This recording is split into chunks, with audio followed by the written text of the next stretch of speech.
असा पाऊस खट्याळ त्याला नाही काळ वेळ, कधी बरसतो खूप कधी लपवितो रूप.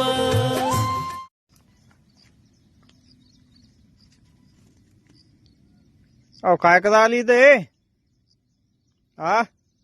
बरं झालं ती दुसरं कोणी येऊ न येऊ, तुम्ही तरी आले. तुम्ही आले तर निदान तुम्ही तरी आमचं तिथपर्यंत म्हणणं पोहोचवा. इथं आम्ही पेरायला येऊ शकत नाही, कापणीला येऊ शकत नाही, शेताला रस्ते नाही. साधी ही पीक पाहणी करायची याचे त्याचे पाय धरणं पडायला लागले भल्या माणसा.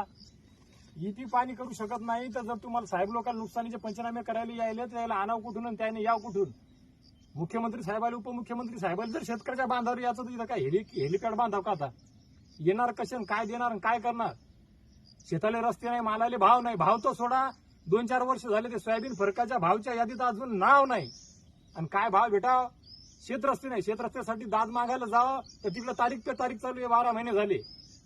इकडे यायले म्हणायला जावं तर हे म्हणतात योग्य वेळ. हीच योग्य वेळ आहे. आता आणखी कोणती वेळ योग्य? उद्या एखादं आत्महत्येचं पाऊल उचलल्याच्या नंतर भला मोठा चेक घेऊन येसाल. त्याच्यापेक्षा जिवंतपणे आताच काय जो विचार करा, सोक्ष मोक्ष लावा. तुमची हात जोडून विनंती आहे शिंदे साहेब, आपल्या देवाभाऊलाही सांगा, चंद्रशेखर बावनकुळे साहेबांनाही सांगा ना.